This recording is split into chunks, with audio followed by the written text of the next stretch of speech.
Well, I'm finally getting a chance to put a handle on this blade that I made out of a canister Damascus billet that I made earlier in the month. So I'm starting out with some box elder scales. It's a tree that we cut down recently. I dried out the pieces and stabilized them. And here I'm just going to go ahead and tape them together a little bit to hold them in place while I cut the scales roughly to shape. I'm not going to try and get exactly to shape. I'll get them cut rough and then I'll go ahead and drill the holes to fit the pins onto it and get it all pinned together, but not glued, obviously. And then I'll do all my final shaping. I want to be able to still have them apart.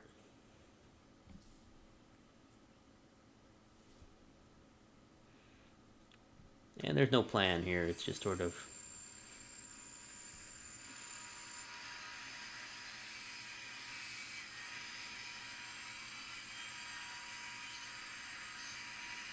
just cut everything out kind of close. Again, don't try and get exact, because if you try and get exact, I always try and wind up getting one spot that's just a little bit too far, and I don't want to have to grind on the metal any more than I have to. And once we got them roughly cut to shape, we'll go ahead and drill those holes for the pins.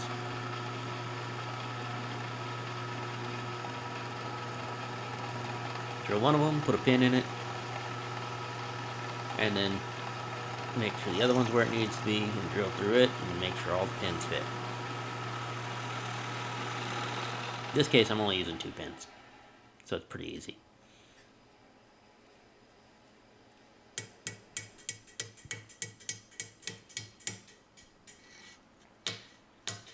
There's a lot more things that can go wrong if you use 3 pins in a lanyard hole and try and line up a whole bunch of stuff, or a whole half a dozen tiny pins.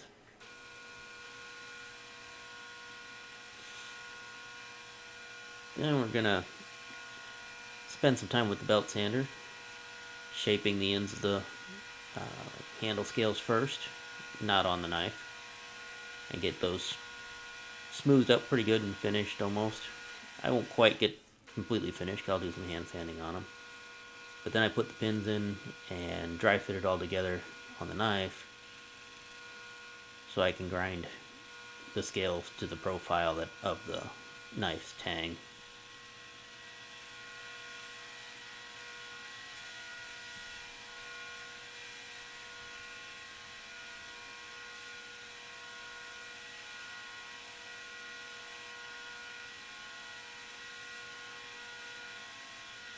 And I'm doing all of this pretty much with a 120 grit belt.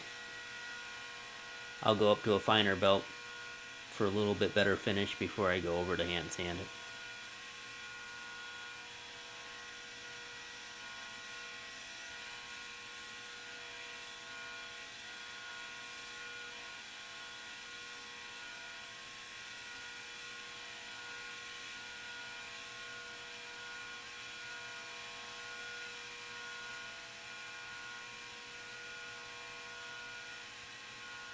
Currently what I found works really well on most knife handles that feels nice in the hand is to just kind of round out the back of it on the spine side of the handle and round out the corners, but then to make it a little narrower on the part that's the belly side of the knife handle, where your fingertips are going to be.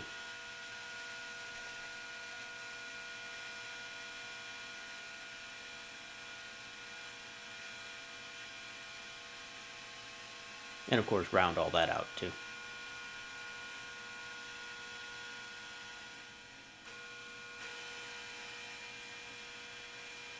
And sometimes rounding it out, I move to some of the slacker parts of the belt.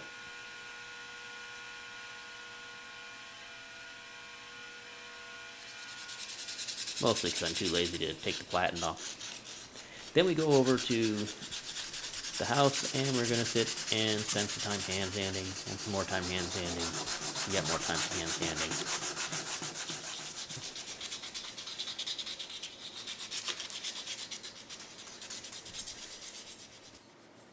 Little trick I learned from somebody who made flintlock rifles is that you're sanding a piece of wood,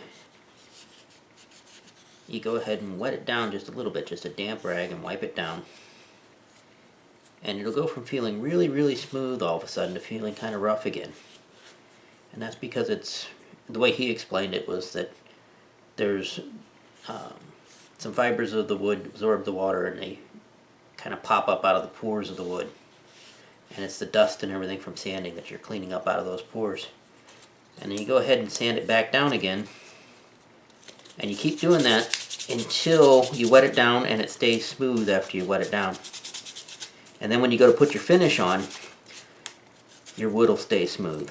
And if you don't do that, you go to put an oil finish or something like that on it, your wood could puff back up just like it just did here and feel rough again. And you won't know why you can't seem to get that really nice, glossy, smooth finish that other people can get.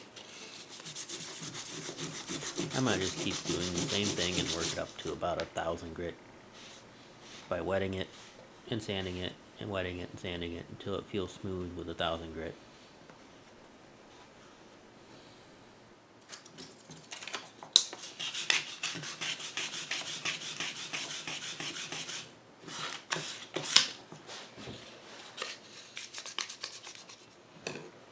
Okay, I've got it all dry fit together to make sure all the handles were going to fit, the scales were on there, everything was nice and smooth. I've got the pins cut down to the right size and ground to the right shape. One thing I'm still going to do is I'm going to take it apart and I'm going to drop just a tang of it into some ferric chloride to etch the back of it so that this pattern where you can see the springs and that duller color will extend all the way around and you'll be visible on the whole tang. And I still need to stain the handle pieces, but I'll do that after I epoxy it together because I don't want to worry about the stain keeping the epoxy from sticking. And then it'll be just a matter of a little bit of cleanup and finish. And of course, sharpening it up. It is close to having an edge on it, especially right there. It's pretty much got an edge there. But it'll need final sharpening still too. So, just pop it apart.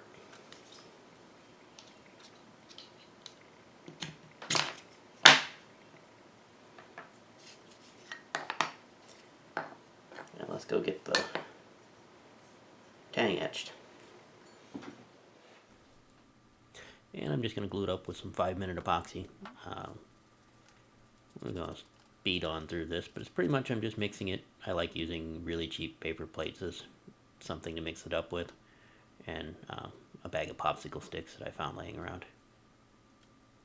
But we're going to put some epoxy on both pieces, just a thin coat, and make sure we get some in the pinholes so when we put the pins in that it winds up gluing those in as well.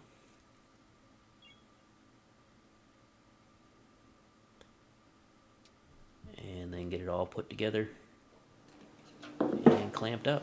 And once it's clamped up, I'm going to use some acetone here to clean up any of the epoxy that's squeezed out. I scrape some of it off with a knife too if it starts to get a little stiffer, as long as it hasn't fully cured.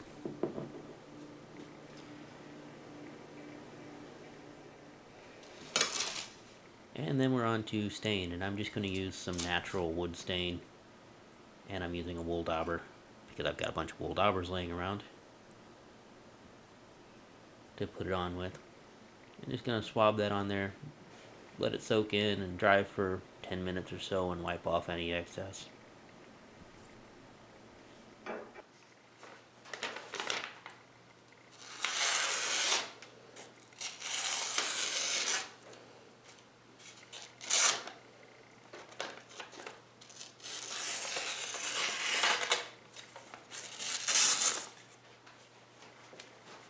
And for people that don't recognize what this is Armady duck tent canvas. It's basically used to make a lot of different tents out of.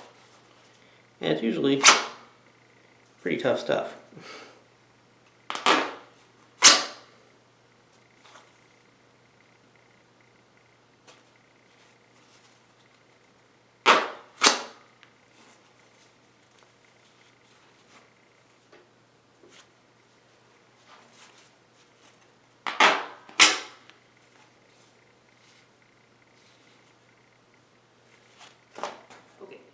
recap of where we're at on this project. The knife is basically finished. Somewhat interesting pattern on it. It's got that box elder handle. So next I need to make a sheath for it, and it'll be all finished up and ready to go then. Don't know what I'm going to do with it, but it'll be finished.